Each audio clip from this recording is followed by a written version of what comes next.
Did he call in yet, Terry? Nope. He hasn't? Nope. Holy cow.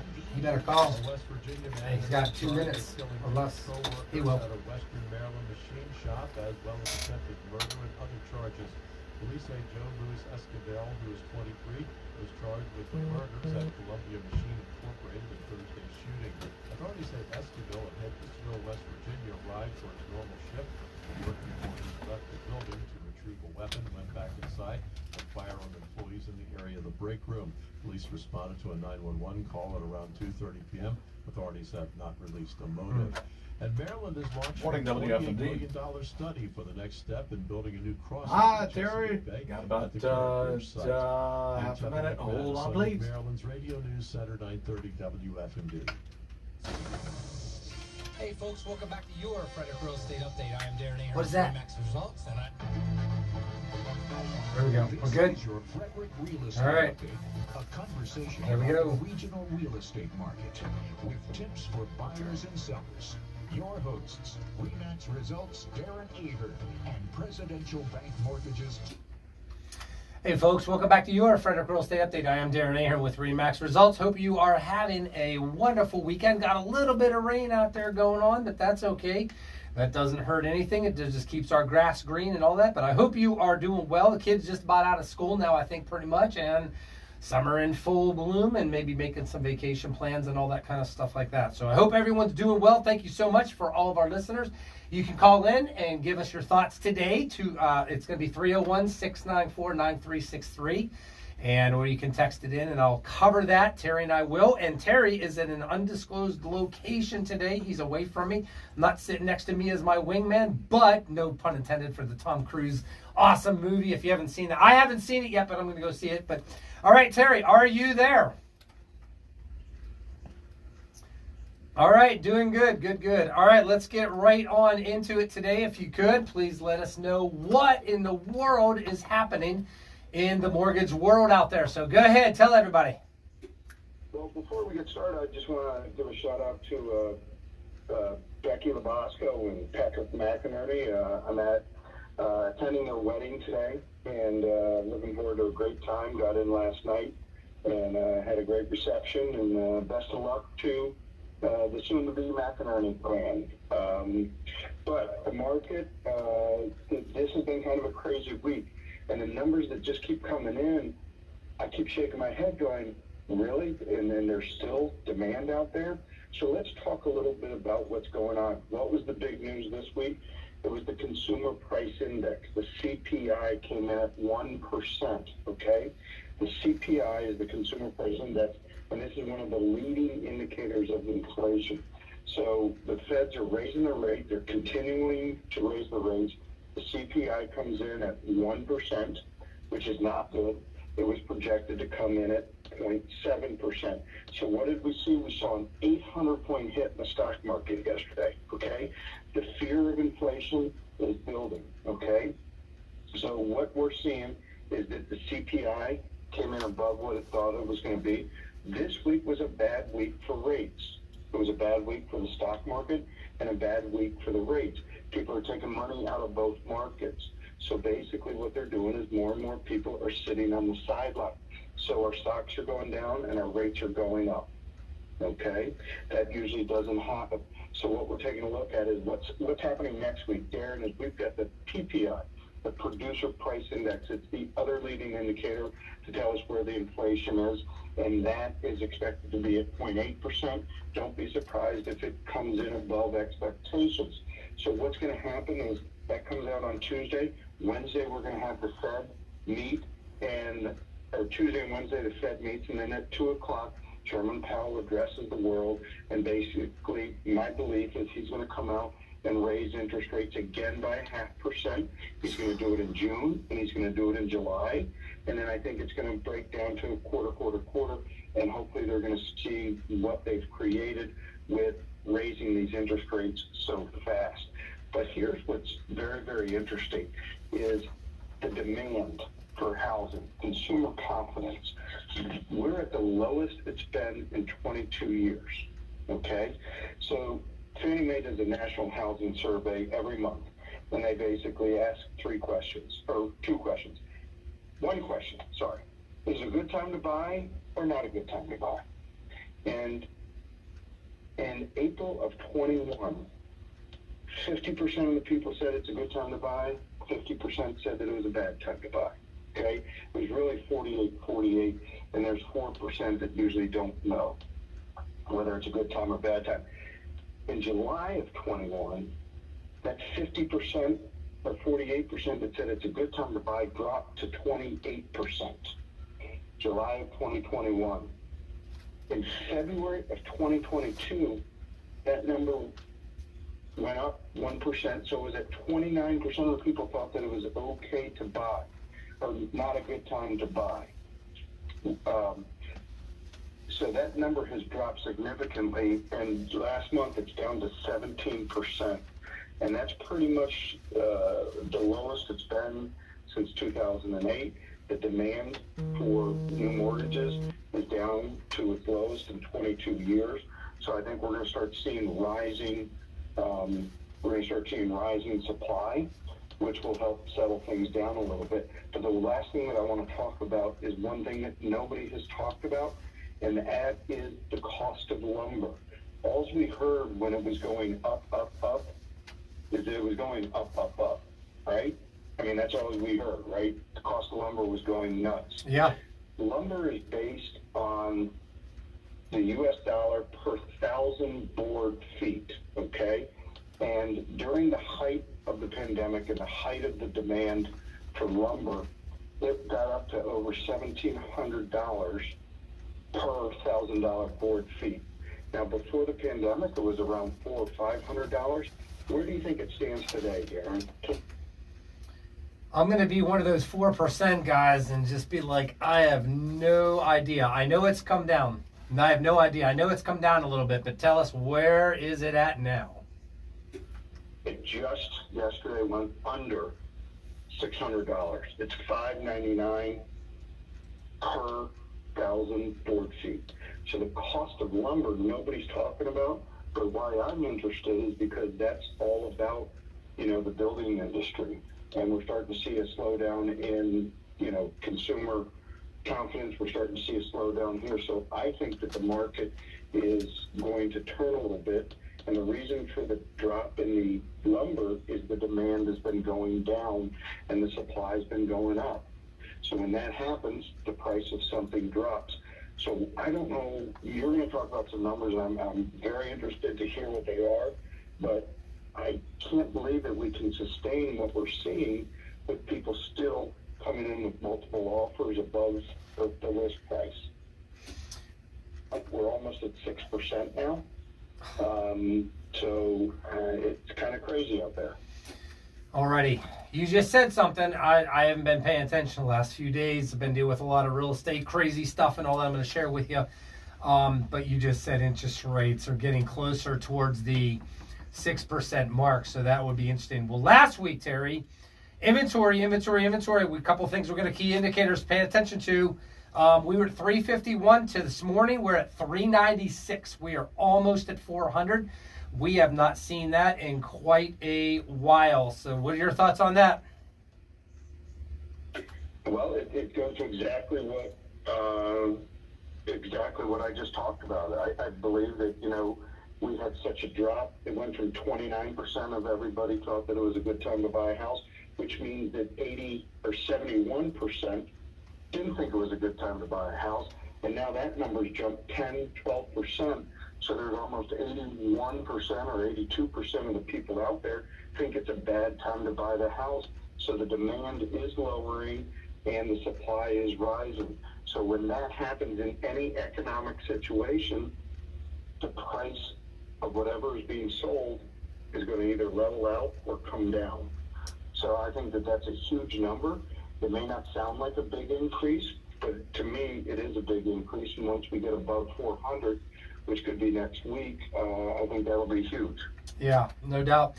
Well, the resales, so that's 9%. Our inventory is going up in 1 week, which is almost 1% per day. So that, if that's the case, and this trend continues, which it seemingly almost does, By the end of the year, Terry, I will probably lose my bet. We will be above 550 homes active on the market for sale. New construction's not going to be part of that number much at all because that's at 135, and that's where it stays. It may go to 150, but I think that's actually going to go a little bit lower while the resales rise up a little bit higher, and is the driving number of that as sellers are now more than ever realizing that we're more than at the top of the market, I think, in most cases. So resales 261. Average time on the market, the median is 15 days. The average now is 21 days. So we have definitely seen that increase a little bit, and the median price is holding steady at about $475. 89 coming soon. We got to 99. We got to about 100. I thought it would continue to go up from there. But as of right now, there's 89 homes coming soon for sale. So I think what happened is in this last week, we saw a lot of the ones that would that they basically came out of coming soon into the active status, and they're staying in that because the average time is now almost at 3 weeks in that regard. So those are good things to pay attention to. Pending under contracts, 455. A resale, 834 total. So that number is hanging on pretty good for this time of the year. I think it's a little bit above the average, but that's going to change as we know. And sold in the last 30 days is 834, 13 average days in the market. And then the big number, the 101.9% sold average price list ratio. We know that 97.3 is about a nice average, but we're still above that.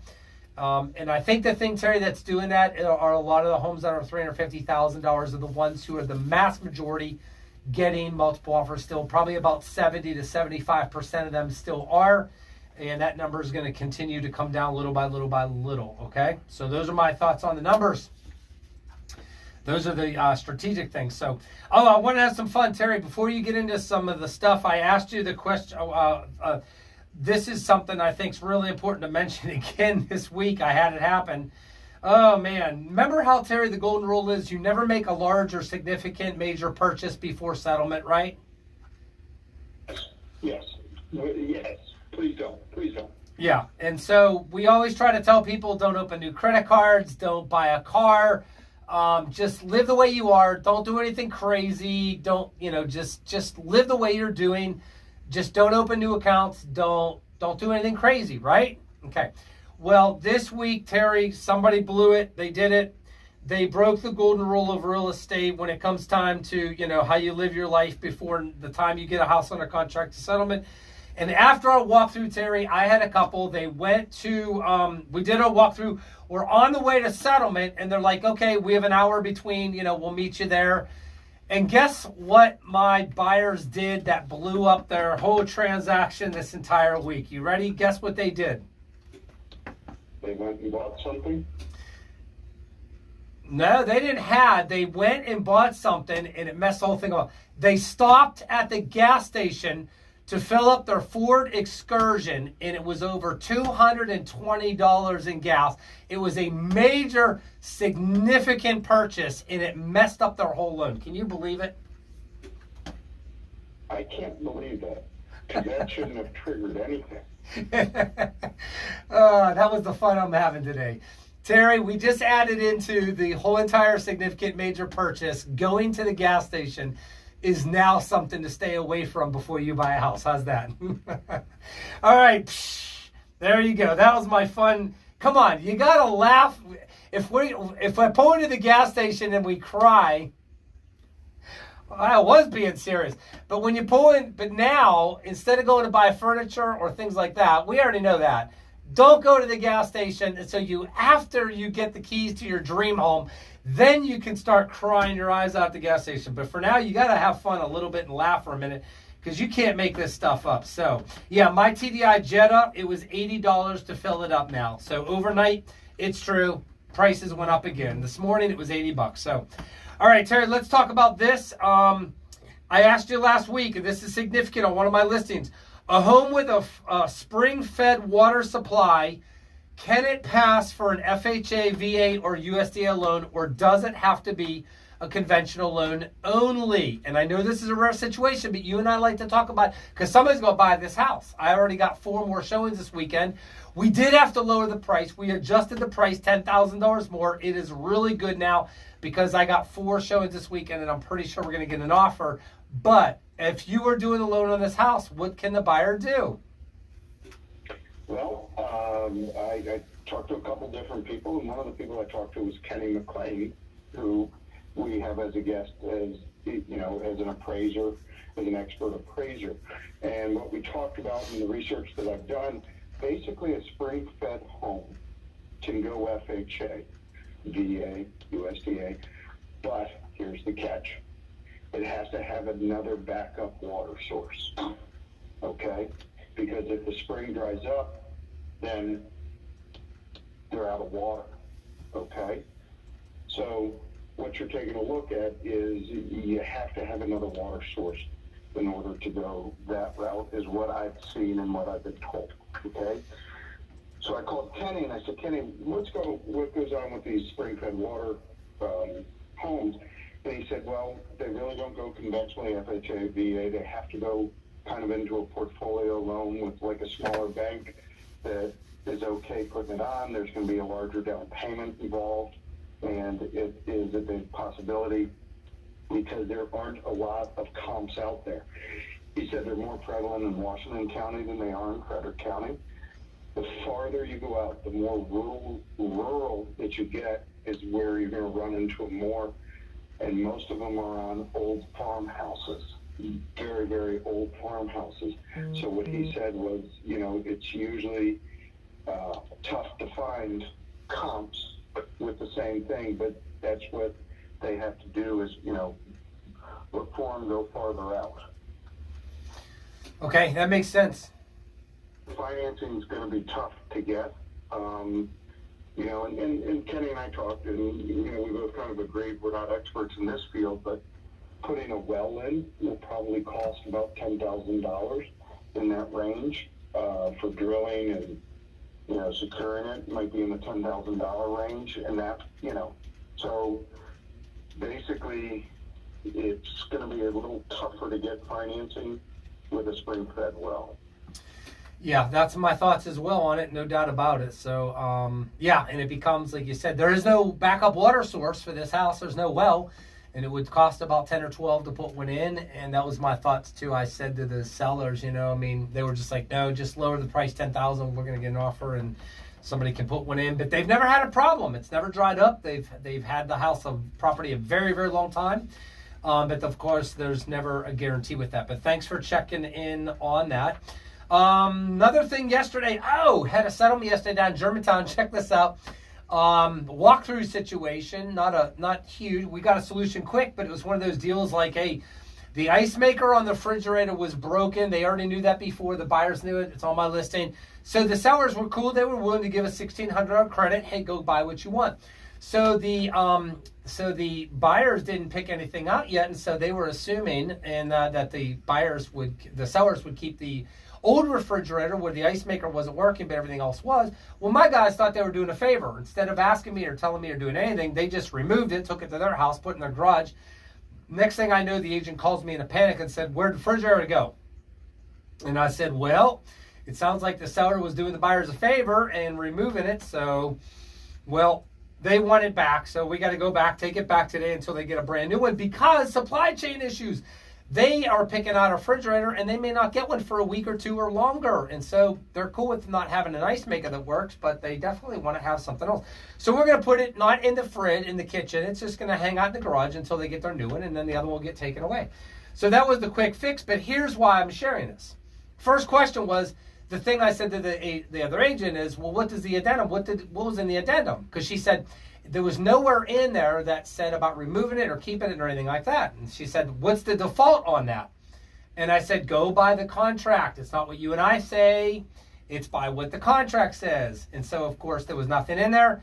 We came to an agreement outside of the contract on our own, but it was really nice to have my real estate attorney looking at everything at settlement and being able to give their interpretation of, was the seller required to leave it there or not? And so one of the big things comes down to the conveyance sheet. And on the conveyance sheet, initially, we had in there that the refrigerator was going to convey. So contractually, the buyer is entitled to be able to have that refrigerator. So that would have been the end result, bar none. That's pretty much what I kind of told my sellers, and we're going to help them out and get it taken in after the move. After we're done here today, we're going to go ahead and take that back over for the buyers, and they're all happy, and everybody left in no big deal.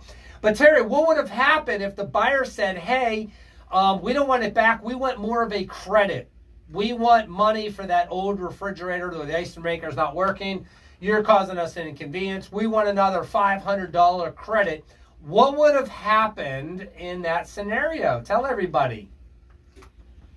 Well, we wouldn't have been involved with that because it had already settled. This is if the buyer said we don't want to settle, we don't want to settle until we get more credit because of the inconvenience or whatever it is. What would have happened from a lender point of view in that scenario? Well, basically, if you're going to give them a credit, it has to be a credit towards their closing costs. It can't go towards down payment. It can't go towards the refrigerator. It's just a credit to them to put towards their closing costs. If it's less than 3% or 6%, depending on how much they're putting down, then it's not that big of a deal. But anything like that, the lender kind of stays out of. We're not going to put on our zebra shirts and referee this one. We're going to basically wait and see how it plays out and kind of let them know that, hey, money doesn't exchange hands at the table. It's all in the contract. And basically, if you want a credit, it's going to go towards your closing costs. There you go. So, but could that have delayed if you added that in at the last minute, more closing costs, and even though it was significantly below it was a conventional loan, so they can only get up to 3% closing help as a buyer, and it was still significantly below that because the house was $495. What would that have delayed settlement? That shouldn't have delayed settlement because all you're doing is adding it to the closing disclosure. You don't have to send it back to underwriting if it's a nominal amount like that. Most underwriting approvals there on a conventional loan with less than 20% down, let's say it's a 5% down conventional, most approvals are going to say cash contribution from seller credit not to exceed 3%. And that kind of covers you if you have a negotiation on the last day. That all you got to do is just add it to the closing disclosure, and it's done very easily, and any adjustments are handled right there without having to go back and get the underwriter involved. All right, that is good to know. I hope everybody was listening to that because this stuff is really technical, very significant on the rules of what you can and can't do, especially at last minute stuff, Terry, right? And this is the stuff where, thank God, doing this so many hundreds and hundreds and hundreds of times, you get an idea.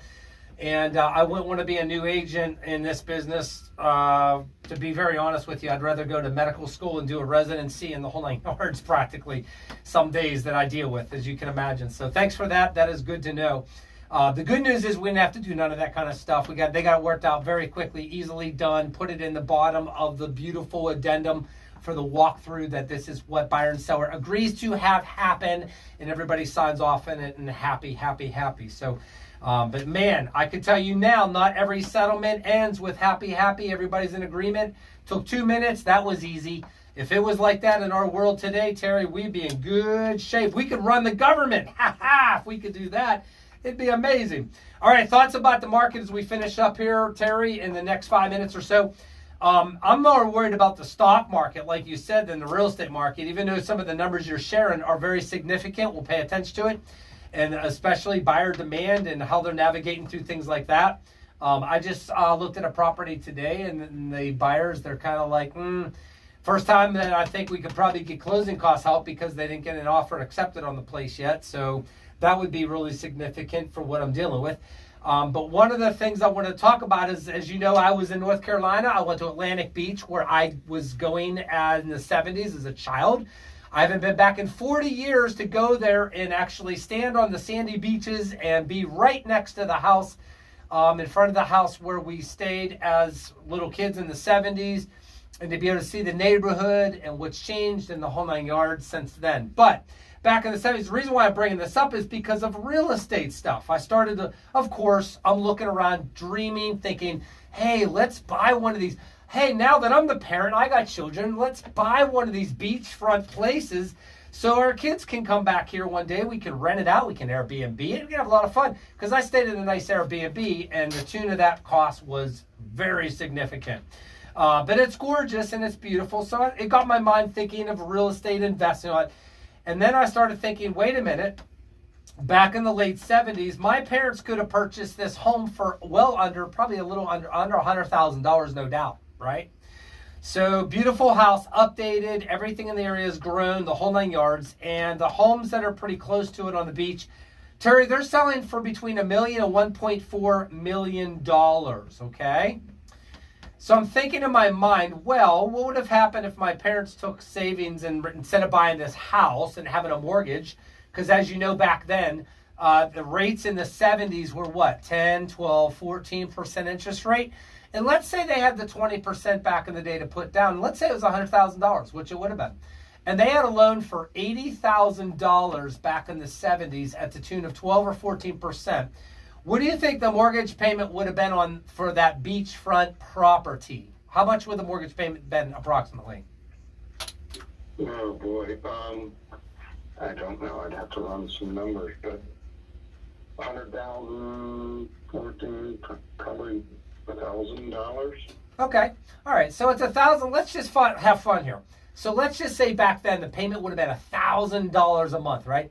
Well, I talked to my dad, and I found out that for 1 week to rent that house, it was $375 a week to rent the beachfront house. Well, that doesn't sound like a lot of money till he told me, yeah, but our mortgage payment for the house you lived in was $197 a month. So it was double. It was nearly double. For the beach, it was nearly double, which today, if you have a $2,000 a month mortgage, that would be like you paying $4,000 a week for a beachfront house, which that's about what they rent for and then some. So all of a sudden I started thinking, well, this is all pretty relevant until I realized, wait a minute.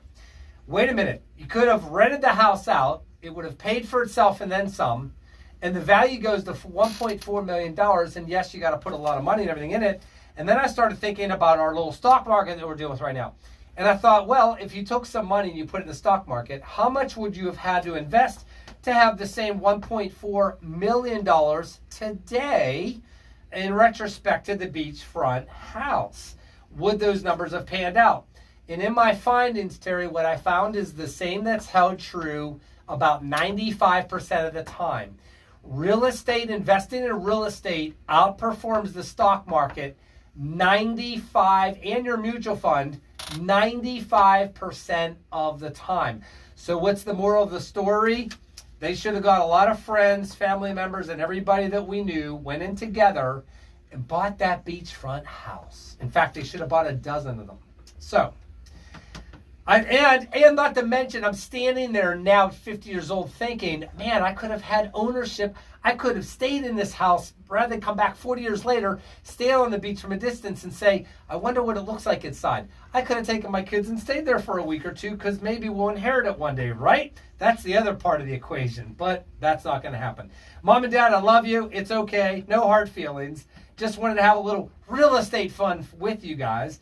And so those are my thoughts on that as far as the beach market, which I got to see. So, all right, we got about another 30 seconds, Terry. Buyers, same thing. I got more in the game, but a lot of them are pushing back and wanting to know about closing cost help and a lot of other factors, doing home inspections, not as is. We are definitely in see things changing as far as that. So we have about a minute and a half, Terry. I want to get your thoughts on everything I just shared. I'm going to let you end the program, all right? Go ahead. Yeah, so let's talk a little bit about the beach and second homes and stuff like that. I've talked on the show before. Those are loans that Fannie Mae and Freddie Mac do not want in anybody's portfolio. So the interest rates on a second home are actually higher, and at some points they're higher than a investment property. Because if the market turns, the second home market is the one that is going to suffer the most, okay? Because that's a luxury item that you'd be willing to part with rather than your primary residence. So if you do go to the beach, expect higher interest rates. If you go to the mountains, expect higher interest rates. When I say higher, I'm talking 6.5%, to get a second home rate. So not to burst anybody's bubble if they're going to go out there, but just be prepared. Don't fall in love with something, fall in love with a dream, and then realize that it's not feasible to do. Wow. So I guess I shouldn't get too excited standing on the beach looking at those homes thinking, this is going to cost me more than I thought it would. It would have been good to buy it 6 months ago or a year ago when the interest rates were less and all that. But nevertheless, you got to figure out, Terry, you said a key thing. You got to know your numbers. Don't fall in love with something and find out later, oh boy, this is a surprise wake-up call. What are you talking about? I'm mad now. You got to know. And this is why we do this, so that people are armed and dangerous and prepared. So we got 30 seconds. Give me your last thoughts. Last thoughts is I think we're going to continue to see demand decrease, and I think we're going to continue to see supply increase, which when that happens, as I said at the beginning of the show, we're going to start to see a leveling out and possibly a slight reduction in list prices for what's going on right now. So if you're anxious, give it a little bit of time. If 81% of the people out there think it's a bad time to buy a house, then it probably... All right. Hey, thanks so much, everybody, for tuning in. Take care. Have a great weekend, and we'll see you next week now. Looking to purchase a Perfect. home or Great. refinance Good your seeing everybody. Take care.